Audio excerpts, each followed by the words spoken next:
So you're out in Vegas right now? Yes, I play very soon. Oh shit! Wait, when is your set? I mean, I have to get to sound check in a few hours. Oh, okay, yeah, nice.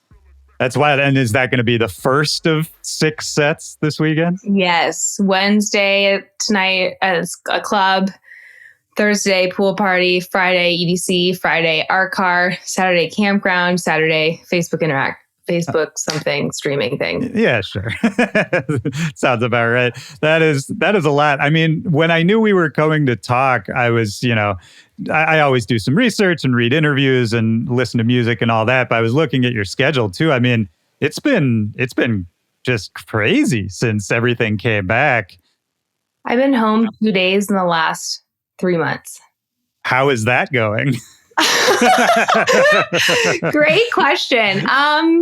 It seems like my life has I live it in extremes now. Like it's extreme highs and extreme lows. And it's just sort of, and I know that I like touring, being a touring artist is such a trip, and there's so many wonderful things and there's so many hard things. And like, I think a lot about like, I try to recall my life and it was more like this, Right. Just like, the highs were not as high and the lows were not as low. And now it's just like, it's wild. And I'm wondering like, is there a way to get it a little bit more? Right. And I think there probably is, but specifically the life of an electronic dance artist or a DJ is even more. I mean, like the amount of different alarms I have set on my phone from like 1 a.m. until, noon. Right. It's just like, or 5 p.m., it's just, there's not much, I read a lot about like how it's not just the amount of sleep, but like your sleep consistency. And I hate reading about that because I'm just like, I must be the least healthy person on the planet then, Yeah. I think some people, I've talked about this before. I think some people are just genetically built for it more than others. Like some people, they just seem fine living like that for, whatever, a 10-year career. You kind of, when it's really going, it's really crazy like it is for you now. I mean, you're sleeping in 2-3 hour chunks wherever you can catch it. And everything kind of blurs together. But then it's hard, right? Because I feel like, and correct me if I'm wrong, but pre-pandemic, you were getting this buzz and the hype was starting to go and interest was starting to grow. And so I'm sure now that things are back and you can, partake of that buzz and those opportunities and like really go for it, it becomes very hard to say no to anything, right?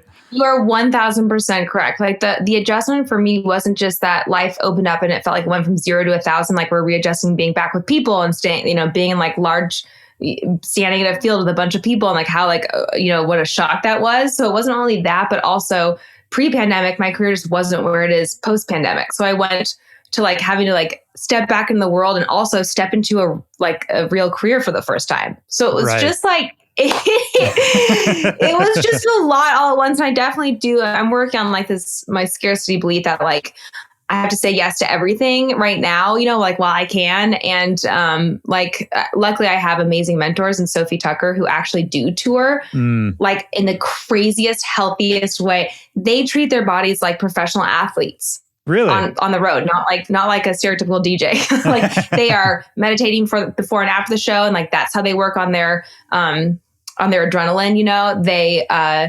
They stretch, they work out, they drink green juices, they try to keep their bedtime as consistent as they can. They, whenever they can, it's just like they put the right fuel in their body. And they are definitely pushing on me. Like if we had said, when we were at your point in your career, if we had said no to 25% more stuff, we would have been 45% happier. Wow. That's a crazy way to put that. Yeah. Totally. The juice being worth the squeeze. And like, if this isn't a sprint, it's a marathon, like trying to remember to pace yourself, but it's really, really hard to say no. And like, it feels all like a massive dream. Right. Of course. Well, yeah. And like a delayed dream too, right? Because I'm sure pre-pandemic, you saw this on the horizon and then the pandemic. Honestly, not really. Really? I actually, pre-pandemic, I was touring a lot. So that's the one thing I did have. So when the pandemic hit, and that was the one that was canceled, I had 42 shows canceled, in a day. My very first thought was like, okay, I started looking at like going back to school and getting my master's. Oh, wow. I was like, I'm going to completely have to pivot. Like this isn't going to happen for me. I gave it my best shot. I grinded for 7 years. Like, it's just not for, it's just, at least I can know I tried. And I felt really proud of that. And then actually my career, this is when it blossomed, the wild irony and trip that is. What happened to cause that? Was it a certain song that caught fire, or was it? Yeah. Yeah, it was. I remember thinking as I was like, researching schools and things that what else I might want to do, like dream boarding, like, okay, what's the next move? What's the pivot here? I was like, okay, what would be like just while you're dream boarding your next life, what is one, like, what is the oversight you have on this maybe? And I just was like, okay, what is like the path of a career? It's like, music and Spotify support like would equate to being able to like play bigger shows, you have a bigger audience, being able to, like, I emailed myself and the subject is just Spotify arrow labels, which should be reversed, but whatever, that's a whole other topic. Spotify arrow labels, arrow shows, arrow everything else. So that was the plan. I love like, it. Okay, so I was making proper dance music, but I was like, what I consider like more like house music for the dance floor. And I was like, what if I try to make like, what am I missing here? Like, what are my favorite? I went to, listen to all my favorite labels and like, what are their top songs? And they all had vocals on them. They all had songs on them, if you will. So I also felt weird making a dance floor banger with no dance floor. Right. And had the pandemic not happened, I never would have gotten here. I know it. But I was like, it feels weird to like, I'm not going to, there's no dance floor. So like, what else can I do? What else can I make music for? And I had written this song on tour with Sophie Tucker on a train in Vienna when it was like snowing, and I used like jazz chords in it. Like I brought that background, finally sure. I recalled that part of myself. And I remember when I got to the venue, I was like, if this song is too beautiful for me, I'm just going to put it in the trash for now.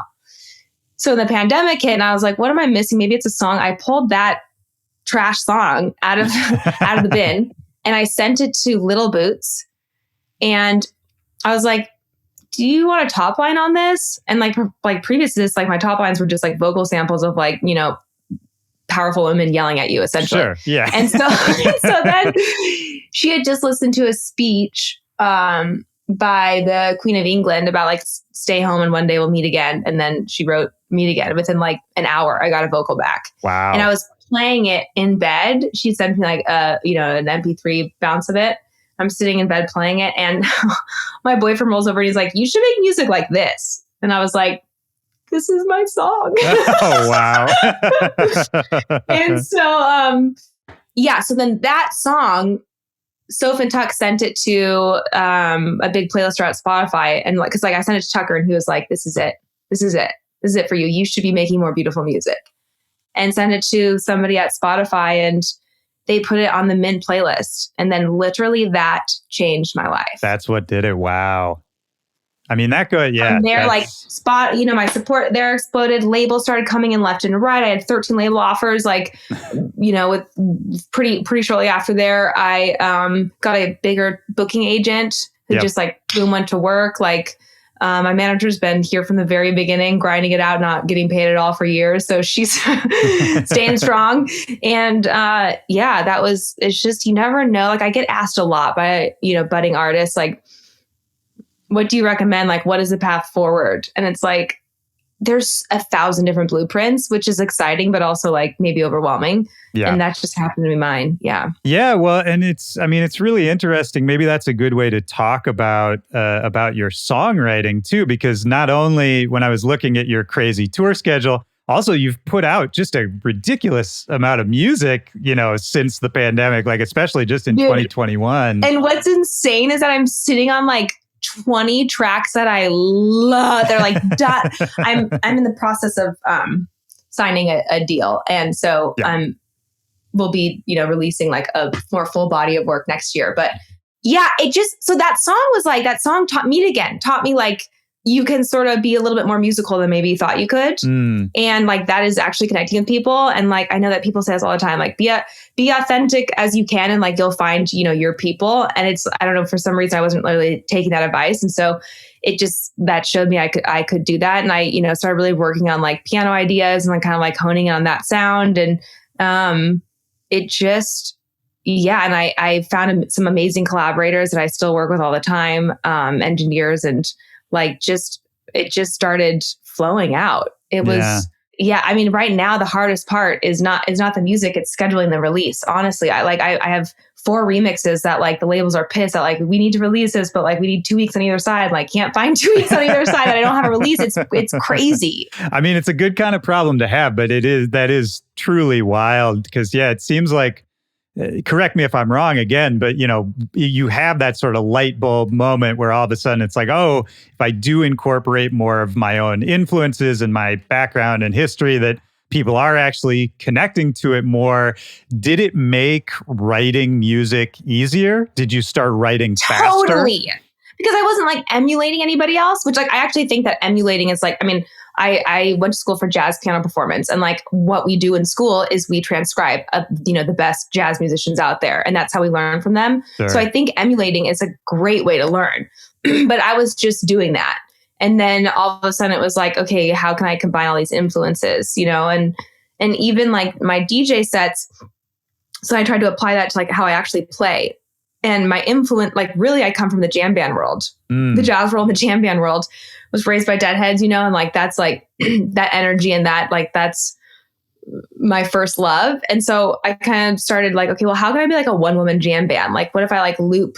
I like find bass loops and just like have those loaded in a crate, and I can like combine those with different drum loops, and I can like play the piano on top of them. It's like that's just really expanded how I also like play out, which has been so much more fun and like a sort of more feedback loop experience with the dance floor. Yeah. I was watching some of your live shows, like recent live shows, and that's something I really liked about it. And hearing you talk about the jam band kind of background or aesthetic makes total sense, because I think so often when a DJ brings out an instrument, it's so performative. In like the EDM world, if you know what I mean. Totally. Where it's like, totally. Spotlight on me, guitar plug in, that kind of thing. But the way... It's so funny because when Tucker first was like, you should have a piano in your set, I was like, I don't want this to look like a gimmick. Right. And that was like a super huge concern of mine. So like, I was like, I really have to figure out how to incorporate it naturally in my set if I'm going to do it. Totally. Yeah. Well, and I love it because the way I've seen you use it, just watching videos of your shows, it really is that kind of jam band thing where you're just adding to the song. It's not like you are performing the entire song, Totally. And I love that. I always like, but I realized like my piano line is never going to be a mixed, mastered, set to the grid, right? So like the piano on the song. So like at first I was like, I'll just like replay the piano lines, but like it's already in the track. It sounds better in the track, you know? Right. So like, what else can I do? It's like, oh, I can improvise on top of them. Like my track, Take My Hand, actually has like a really awesome bass progression. It just like goes down a half a step. I mean, it's pretty simple, but like, I was like, oh, I know some very cool jazz chords that would fit on top of this. And like, so I just, I essentially made it into a lead sheet, and that's how I perform the song. So trying to find, ways to like elevate the actual song versus just like replicate it. Absolutely. Which is what a jam band does, Yeah, absolutely. And I think, jam bands obviously known for their live performance. And I think that's part of the reason is that you go there to see a version of the song that you can't get anywhere else, right? Totally. 1,000%. Yeah. Yeah, it's super interesting. I mean, hearing you talk about jazz chords and jazz chord progressions too, I think that's another, embracing that side of yourself, leaning into that. I mean, very few people are using jazz progressions in dance music, I mean, I definitely, what's funny is like I had to swing the pendulum the other way though, because like when I first started making music, I would send a lot of it to Tucker, was like a big mentor of mine. And he would be like, which this is also something I would hear from jazz teachers too, but he would say more by saying less. Like right. There's so many notes in there. There's like, it's like, this is for the dance floor. Like, does it feel good? That's like all you should really be thinking about. And so I had to like really like, dumb down the chord progressions and like the chords essentially to like really like, what am I actually trying to say here? And how am I actually trying to make people feel versus like, look how many notes I can play. So Yeah. like I almost had to like go too far that way and then be like, okay, well maybe I can like combine the two now. Well, can we talk about how you learned music in the first place versus how you learned music production? Because I think that's a really interesting angle is, how was it taught to you? How was it, how did you learn that music should be made versus sort of figuring out, your current version of it? Totally. So like the best thing that ever happened to me in my life, besides being born to the parents I got, was getting a piano teacher named Carolyn Horn, who, sorry, every time I talk about her, I cry. Oh, that's so sweet.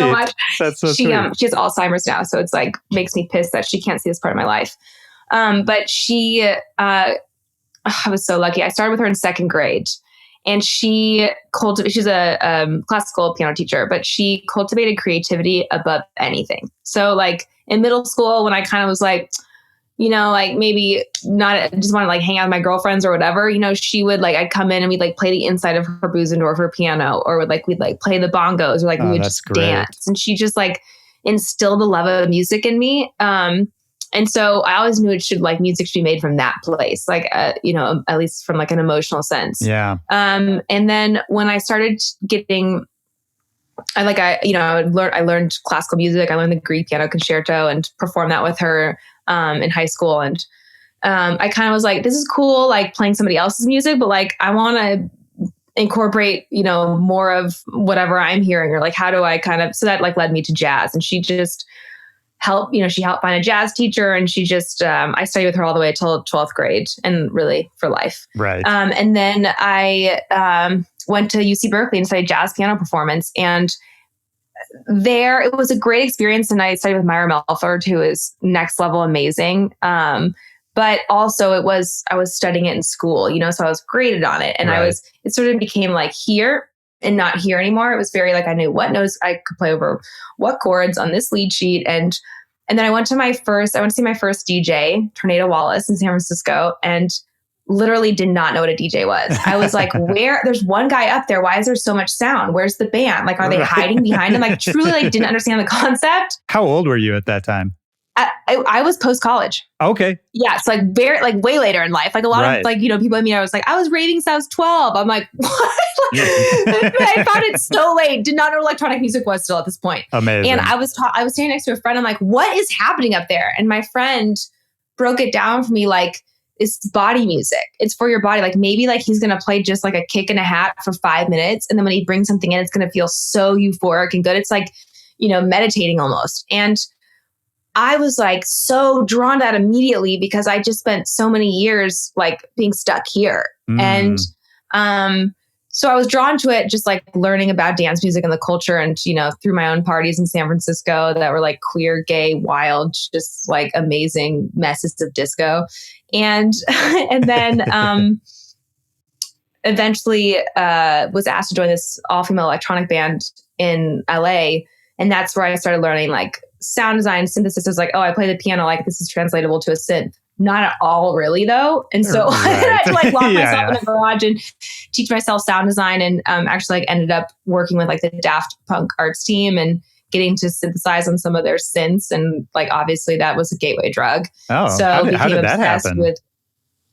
I was playing a jazz gig in a bar in San Francisco, and the engineer and producer for Daft Punk asked if he was putting together this all-female electronic band in LA with all jazz background for the artist. He just saw you at the gig. I was like, yes. And I was like, I also had a connection through him, through other, whatever happened to be there, saw my, And I was like, I don't even know what a synth is. And he was like, doesn't matter. You'll figure out, like, if you know music theory, like it'll be easy for you. And thank goodness I believed him, because it was not. And that's like, honestly, in Femme House, I say this all the time. Like, if I can do this, I promise you can do this, because it was a steep learning curve. And I just wanted to like sit down and play. I didn't want to design the sound first, and thank God I did, because now I'm obsessed with that. You just never know. It's just like when things are hard, they're not maybe as fun, but if you can get over that, like they might be awesome. Yeah, absolutely. So, especially if you're not 100% satisfied with what you're currently doing, right? Where it's like, totally. maybe this isn't exactly what you want to do, but it seems like this other thing is challenging. And I think a lot of people stop at that point. Totally. Yeah. Totally. There's so many different ways to make music. And and so eventually, like, producing, we were in the room all the time with male producers and great experiences, awesome humans. But I read an article that Grimes produced her own music. And I went like, wait, what? Just because of a lack of visual representation, it didn't even occur to me on a subconscious level that I could have that role. And then it just really, I got there from like a feminist, stubbornness. Really, I was like, okay, well, I want to be that for somebody else. Right. And so that's like why I, kept going. That was my why as to like why learn this and do this. Talking about Femme House, which I'd love to dig into more in a minute, but just in general, talking about the idea of you just sort of jumping into these new ideas, new challenges, and really very quickly, it seems like trying to really learn all of it, take control of all the facets, have facility in whatever part of it you're trying to do at that time. I think that, especially for a newer artist in dance music or in any genre, really, I think that's kind of rare. I think usually it's like a lot of people wait to be given permission to do something, even if they think they're talented and they belong. Totally. Like, where does that come from? Is that your parents? You got to take it. It's so, my boyfriend's always like, did your parents read you confidence books in the crib? Like, how did you just, because I do think like the most important currency is belief. Like if you believe that you can do it, then you probably can do it. Yeah. And I like back to my piano teacher and my parents, like the two luckiest things that ever happened to me still to this day, instilled so much belief in myself. And then I quickly early in my career met Sophie Tucker, and they were just 100% like, they believed so hard I could do this. I had no choice but to believe that myself. But also my friend used to, I remember I called her one day and when we were throwing these wild parties in San Francisco together. And I called her and I was like, will you come with me to pick up these CDJs on Craigslist? And she was like, what are CDJs? And I was like, I don't really know, but I think you need them to DJ. And she was like, this is so you, just like leaping tits first into your life, just completely like, just, you have no idea what you're doing, but you believe a net will appear. So you're just going to go. I think I've always been like that. Like the first job I ever got out of college, I was obsessed with Bill Graham Presents, the book about the San Francisco promoter. And in some research found out that the guy who took over his company had an office down the street from me in his new company, Another Planet. So I wrote a letter as to why he should hire me. And then I walked in there and I pretended like I had a meeting with the CEO. And so they let me in. And so then I was able to like hand him this letter, and that's how I got my first job, which sounds crazy now. I mean, that is crazy, but it seems to track with everything else we're talking about. He said to me, I don't know if I should call the cops or hire you. And I was like, I think you should hire me. Yeah. You're like, well, I have one I would rather. Yeah. That's kind of amazing. I mean, and obviously it sounds like your parents have been excellent, supportive parents just in general. Was there ever a point in this journey where music wasn't going to be the thing? Like when did you, or have you just been, super into this from the start? Even like when I went to college, I was like, okay, like I was like, I was in band, I was in the jazz band, I was in piano lessons, I was the music kid. And I was like, you know what? I don't know if I want to do that. I'm going to like just pivot probably in college. Like I care about a lot of different things. I care about women's rights. I care about, I don't know, I wanted to be a midwife, maybe I'd go to med school, whatever. And then I was there and I remember I couldn't figure out a major. And I called my parents and my dad was like, you know what? You're a student. Like I loved school. I loved school. And so I thought at some point I'd get a master's. Sure. So my dad's like, this is just your undergrad. Take the classes you like and see what you get. So I did that. And then I ended up with a jazz degree, a jazz piano performance degree. And I remember graduating being like, that was horrible advice, mom and dad. That's like, I feel like most parents, the last thing they want their kid to get is a jazz piano degree. Totally, from like out of state tuition nonetheless, you know? Right. And I remember being like, I don't know about that. I don't know if that was sound advice, but yeah, so I didn't want it to be. And then I thought like, well, okay, the music industry is honestly like, it seemed like the least stable. There's an idea that the artist is like crazy, starving, emotional, you know, that whole trope that is so unhealthy in our culture. And I didn't really see that as like I think like secretly deep down, yes, but like that dream was too big to dream. Yeah. And so I went into the music industry, and I've read a lot about this sort of like the shadow artist, you know, like the people who maybe want that dream, but it's too scary. And it's like they're sort of orbiting in the world around it. And I can definitely identify with that. Would you agree? Sorry, not to cut you off, but to me, I would say that probably happens more to women than to men as well, right? I don't have the stats to back that up, but back to my like feminist stubbornness. I think that sometimes it does seem way too scary to go for it. But like I had this other voice in my head that's like, you have to do this for all the other girls out there. You have to figure this out for like, that voice is luckily it's been louder than my voice of fear or like, you know, don't draw too much attention or don't ask for what you actually want. Like the other voice is louder, thank God. But yeah, for sure. I would agree with that. Yeah. Well, and let's talk about Femme House for a second. And before we even get into it, just for anybody who might not know, can you give just a little description of a summary of what Femme House is, what it means to you? The elevator pitch. Yes. Femme House is a 501c3 nonprofit that I co-founded with a wonderful woman named Lauren Spalding. And it is an educational platform. We offer free online workshops and courses to teach women, non-binary, trans folks in the technical aspects of music making, and we in Ableton. So it's music production, mixing, you know, MIDI concepts, all sorts of different topics, but all in the world of production. And then we also offer scholarship programs for women of color, where we also provide all the gear, which is another huge barrier to entry, and one-on-one mentorship. We have Backstage Pass, which we bring in industry folks to talk about their career and how they got to where they are.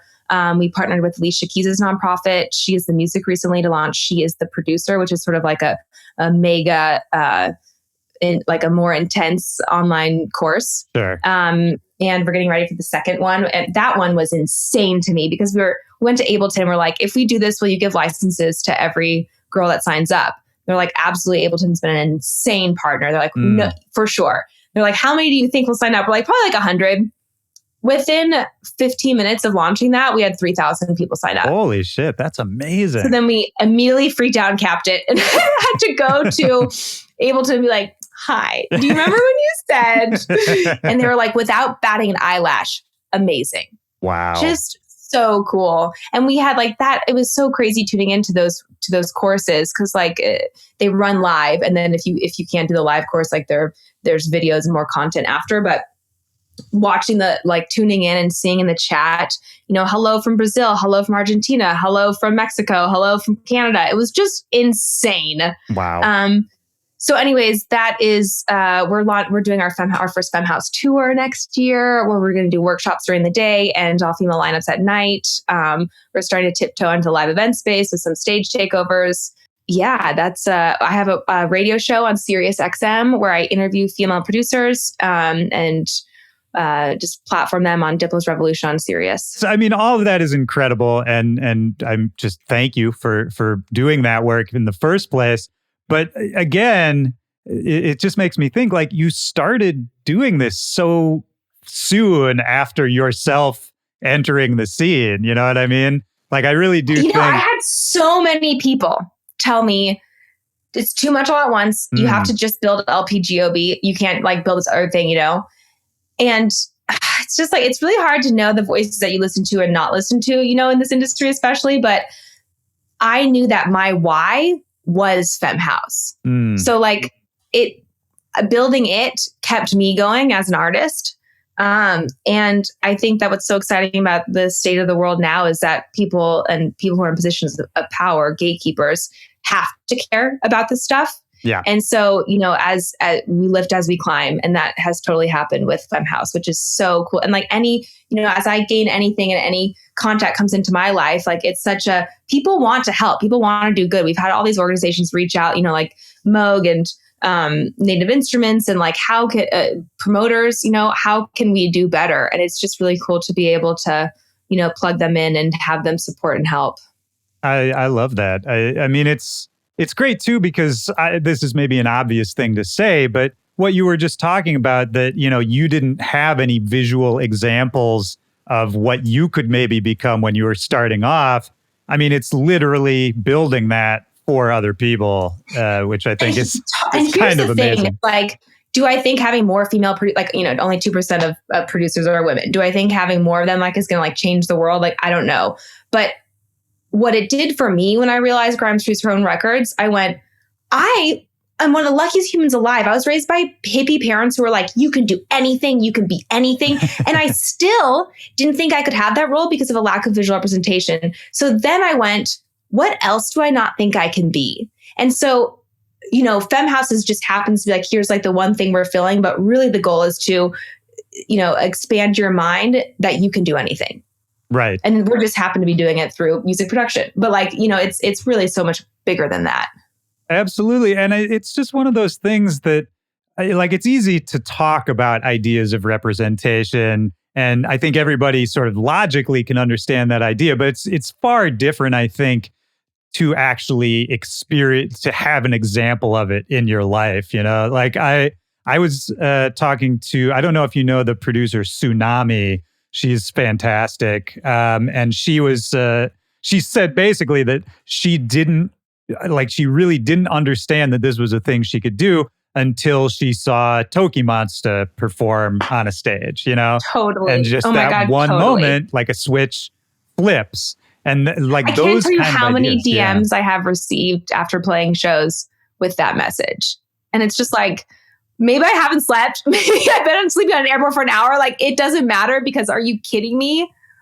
That is everything to me. Everything. Well, let's talk about, your own music as well, and kind of how you landed in the place that you're in. Because we talked about during the pandemic, there was this light bulb moment, and you were incorporating, your background, your influences, all of that.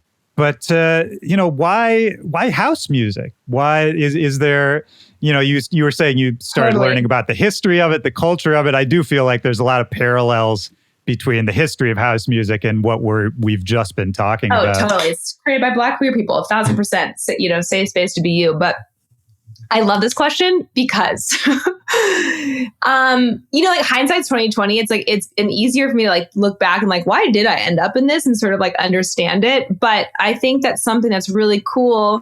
So not only was it finally the first music that was about your body, not your mind, which was really exciting to me, but I remember taking my dad both my parents to their first my partner's in the music industry, and he started Snow Globe Music Festival, which is essentially a rave in the Snow Globe's great.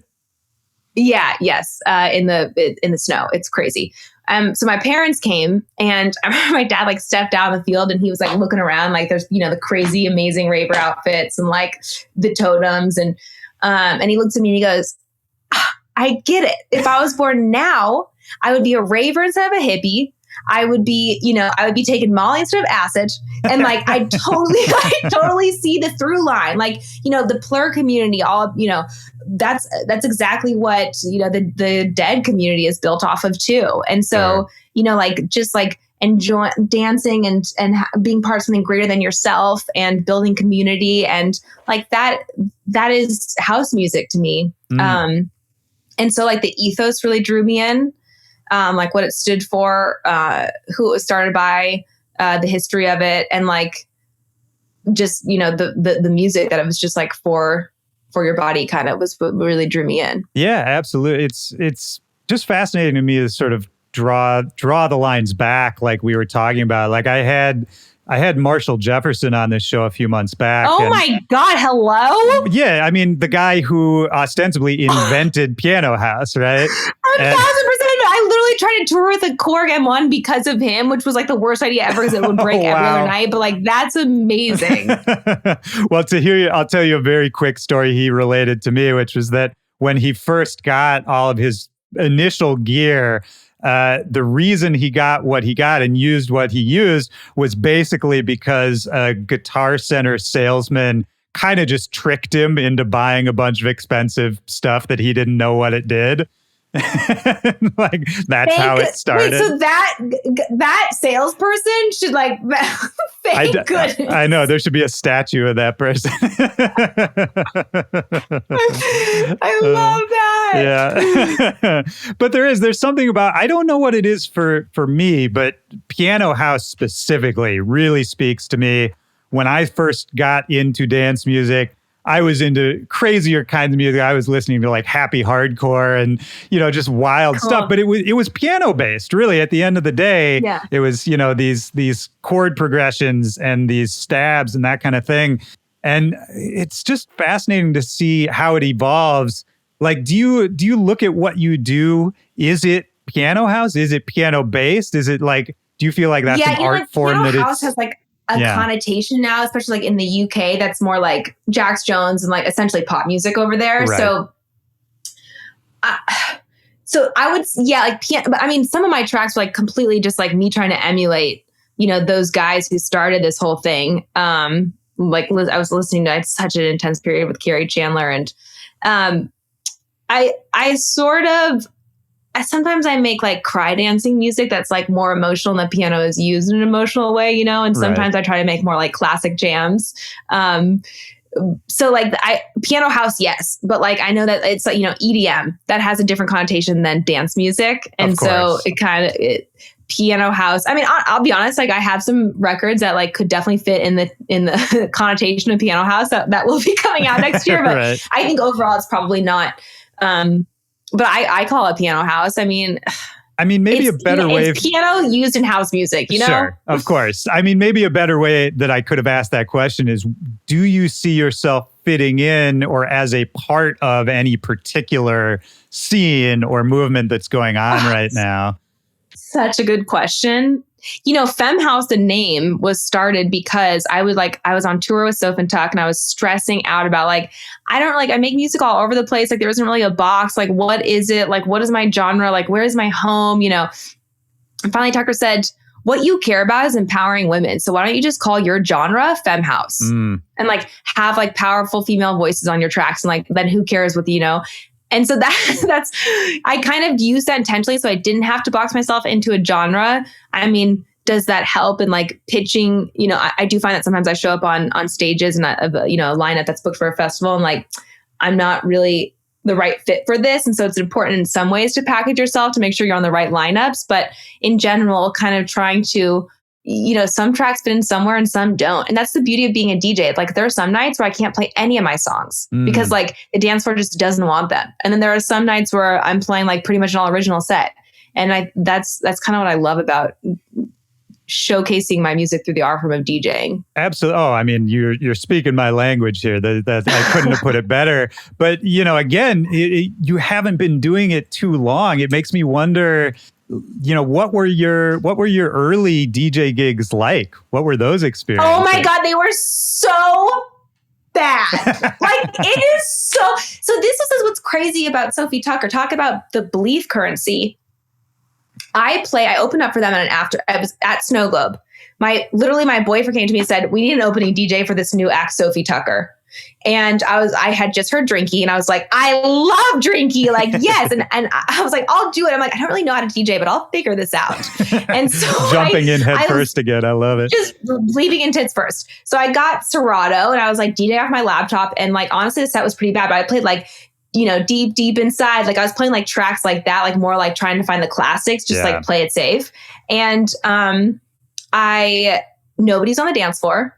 Only my mom was dancing. And I remember leaving like, what am I doing with my life? And they DM'd me, we loved your set. Would you want to go on tour with us? And I was like, what? Were you even there? And they're like backstage listening to the whole thing.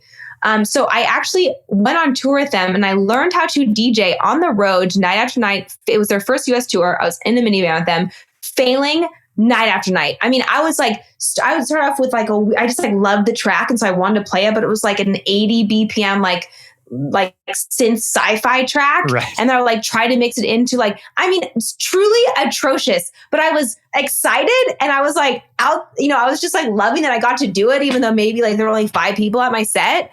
And that's the thing that like, I there was a moment where like I started getting like stage fright and stuff. And then like, I kind of just like had this like clip, like people don't remember what you said. They remember how you said it. Ooh, so I like that. I will hopefully always get better. But like at this stage where I am, if I can like be excited about the music I'm playing, then hopefully they will too. And I can be like a feedback loop of joy for them. And that's really like all there is. But I was terrible at first. I mean, I had like long, I like first, like I discovered like the classics and like the Carrie Chandlers and the Marshall Jeffersons. And I like David Morales. And like, I actually just did a remix for David Morales, which was very cool. Amazing. But then like, current music and tech house and like progressive and like I've gone through and I have a track probably that reflects every stage. Right, of course. But I think it's the spirit and the attitude that comes through, right? Like what you were saying that, you wanted to be a feedback loop of joy, which is, I love that phrase. That's really what it's all about, right? Is that whether you're messing up, whether you're doing a great job, whatever it is, you said it perfectly earlier, like this is body music and it's music about connection, about human connection, right?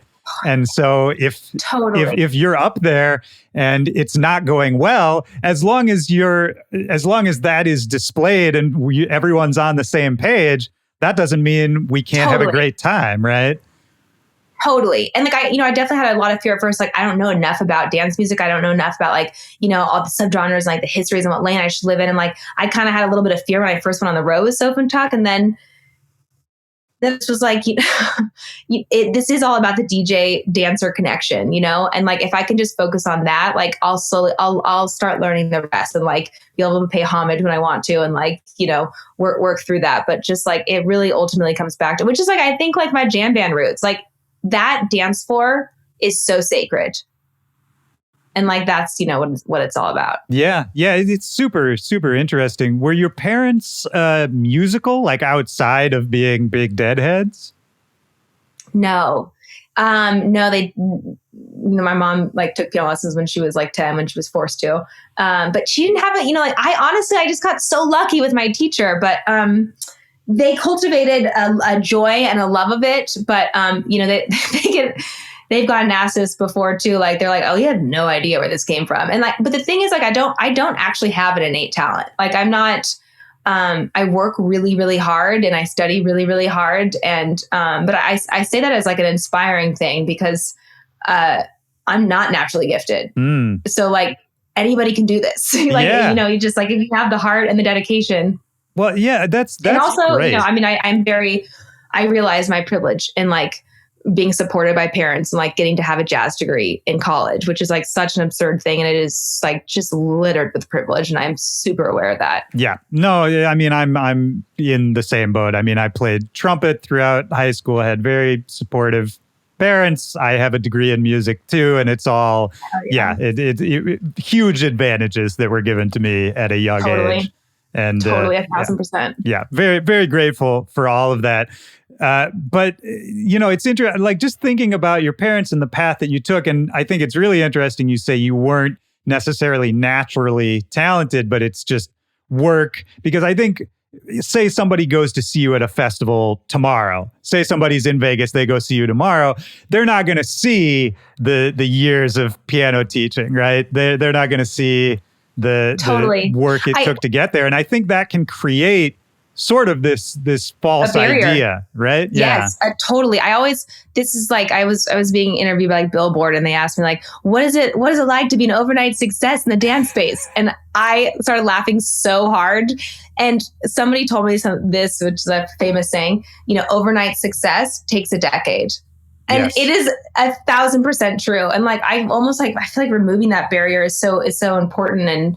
And like in Femme House, like a big thing is like cultivating the community, like sharing tracks and like at all stages. And like, I always try to like open up some of my first sessions that I saved just to be like, you just have to start somewhere. Like and also it can be overwhelming, but like, lay one good brick a day. I still think about this because like, there are so many more goals I have and what I want to, reach and do. And just like laying one good brick a day and eventually the wall appears. But if you think about the wall, you're never going to like, if like when that guy was like, come, produce in this band, like it'll be easy for you. If I hadn't thought it was going to be easy, I wouldn't, if somebody had told me all the work it would have taken, I never would have done it. Of course. Never. Of course. That is way too much. Well, and that's what you were saying too, is, an important commodity being confidence, right?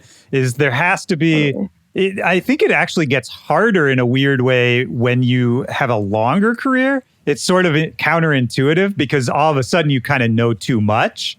Whereas when you start, you're sort of blissfully ignorant. Oh my gosh, everything has to start from that place, or I decide to think it's impossible. The ignorance part was key. Right. It totally was key to everything I did. Like, if I get the CDJ, like I'll just figure it out, like not understanding just like all the other time. I didn't even get a mixer. Like I literally came home with a CDJ and was like, okay, I can DJ now. So like I think that's it's like ignorance is so beautiful actually. No, absolutely. Yeah. Shout out to ignorance, man. Shout out to ignorance. That's the best. This is the best interview line ever. Shout out to ignorance. Hey, man, we're just dropping knowledge here. But no, to be serious about it, how do you nowadays, how do you keep yourself in that place of excitement, in that place of discovery, in that place of, not knowing too much and still being able to operate on a higher level when shit gets more professional and money's involved? Like, it's tough. 1,000%. I think like sometimes like just act like fake it until you make it. Like there are times where I do feel like I know too much, but okay, what would I do if I didn't know so much? How would I interact with this? I would just say yes. I would like leap into it. I would, in fact, just today I had my publisher ask me like, hey, can you essentially like create this, we're going to send you a commercial and like, can you like, create music to it? And here's the I've never used this program. Like and I'm just like, you know what? At the very beginning, I absolutely would have done this. And I just gotta leap. Although that's a hard balance between boundaries and saying no. Right. Which is what we started off talking about. I think just recalling, that part of myself, even if I don't feel like it just, recalling it and doing it until I have that same joy again. But yeah, that is I think just focusing on the brick. Yeah. I think about that all the time. I also do this thing called morning pages. Interesting. Have you read The Artist's Way? Yeah, I know. I haven't read it, but I know what morning pages are. I love that book. I do that every morning to like get all the shit out of my head, like all the like extra voices, to like interact with my day in a way that I want. Like they're magical. I don't know why they work or how they work, but they work. Which is basically what the first 5-10 minutes of your day, just writing down 3 pages, whatever you're thinking about. Just like whatever, and then ending with a mantra. Okay. So mine for a while when I first entered this space was, you are an unstoppable force. You are an unstoppable force. And that was my mantra. And honestly, like actually that mantra did will me into that. But now I'm trying to find a mantra that is more about balance. Like you are, like kind of like lean into my masculine a little bit too much. Like do, go. And I'm now needing to I need to find a new mantra. Yeah. You are a calm, I don't know what it would be, but yeah, you are a grounded, calm, balanced force. Right, exactly. Yeah. But still strong. Yeah. I have to interview somebody for my Femme House radio show in like actually 6 minutes ago. So shit. Well, let me very quickly wrap this up in like 2 minutes, if that's all right. Totally. Because I love talking about this. So let me ask you two quick questions and we're done. Yes. First question, I wanted to talk about this a little bit. It's the new music. What's going on with you kind of question. What are you working on right now? What are you excited about? What should people be looking out for? What didn't we talk about? Whatever comes to mind. So many things. The most exciting that's ever happened in my life probably is I'm going to be playing some shows with Dead & Company. Really? They're playing in the Sand Festival, and I get to play at their after parties, and Wow. I'm freaking out. Which is like, I'm making some like edits, some house edits of their tracks, which has been like a hoot, you know. And obviously, I can't play them on most dance floors, but like there's going to be some. Wow. So that's a super exciting one for me. We're launching the Femme House tour next year in March and April, where we're doing workshops during the day and then off my lineup in the evening, which I mentioned earlier. I will be releasing longer bodies of work next year with a very exciting label partner, my dream label, which I can't announce yet, but I'm freaking out about it. And honestly, so much music that, you know, it's like at this point, I'm so stacked behind in my releases that like, I'll make a song and be like, this is my next favorite song ever. And then it doesn't come out for a year. And then by the time it comes out, I'm like, it's not that great. Right. Yeah, exactly. I'm working through that. Yeah, that's a big thing. I don't know that you ever fully get through that, but yeah, it's definitely a balance. God, I hate hearing that. I was hoping you'd be like, that she once. I don't know. I feel like that's just that's why artists end up fighting with their labels. Like nobody ever fully figures it out, but it's a good kind of problem to have.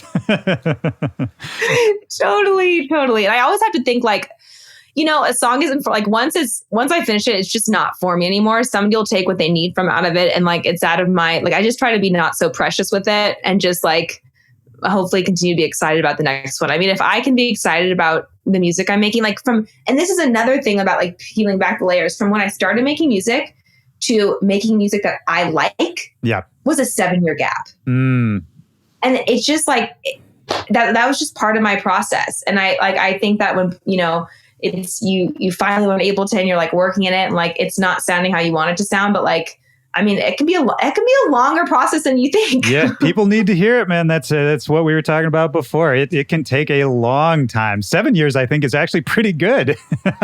Oh my gosh. That feels like a lifetime. I mean, in comedy, they say it takes at least 10 years until you're even a little bit good. Wild. 10? Wild. Well, maybe I haven't. I mean, yeah, it's. I know I have a long ways to go, so that maybe that's true of music too. Yeah, I mean, I want to hear your music. Can you send me? Yeah, a link to it or whatever. Okay, cool. Oh, absolutely, 100%. Awesome. And I want to get you out of here. I want to be respectful of your time. So this is the last question that I ask at the end of each one of these episodes. Just a quick thing, kind of first thing that pops in your head, kind of question. Just looking for a time in your life, a moment, a memory, could be from any time. When in a single moment, music really deeply affected you, really had a deep impact on you in that moment. And it doesn't have to be some significant life-changing moment, kind of just the first thing that pops into your head. There's no wrong answer. Oh my God. What? That is so intense. I know. One of like the first live musical experiences I remember, I'll do that one. My parents took me to Mickey Hart's band. Oh, wow. So he's a drummer from the Grateful Dead. Like, you know, after when I was little, the Grateful Dead, Jerry had passed away. So like all the bands, all the members had side projects, but Mickey Hart's band came to Eugene, Oregon, where I was born and raised. And my parents took me, and it was like beautiful, like more world influenced music. And they had this amazing lead. He had an amazing lead singer, this beautiful Black woman who was just belting, and it was gorgeous. And it was like a sunny day. And I was just like out in the front. Maybe I'm like 8 at this point, whatever, just like dancing my butt off. And it was just like a really joyous, beautiful experience. That's incredible. And I think that ties into everything we've been talking about. It ties into people telling you to, you know, simplify it, pare it down, just about the feeling, the body. Like that's where we're all trying to get back to at the end of the day, right? Is being an 8-year-old dancing to something. And there's totally, it's not more complicated. 1,000% is we're just trying to become children again. Yeah. Yeah. I love that. I don't think we could have wrapped up on a better note than that. But I really appreciate you taking the time to do it, squeezing it in. I would love to do this again, have you back for part 2 sometime. Yes, you're amazing at this. I know, like, now that I'm on the other side of this as the interviewer on my radio show, like, it's a really hard skill to be a good interviewer, and you were great. Oh, I would thank you love so to much. come back, keep chatting. Thank you. You like are really did your research. I felt like this was an awesome, engaging conversation. Thank you. No, thank you so much. That means a lot. You are an excellent guest. Not all guests are that good either. and yeah, let's do round 2. But I hope you have a great interview yourself and a crazy weekend. Good luck. Ugh, thank you. Thank you so much. I'll talk to you soon. Okay, take care. Bye.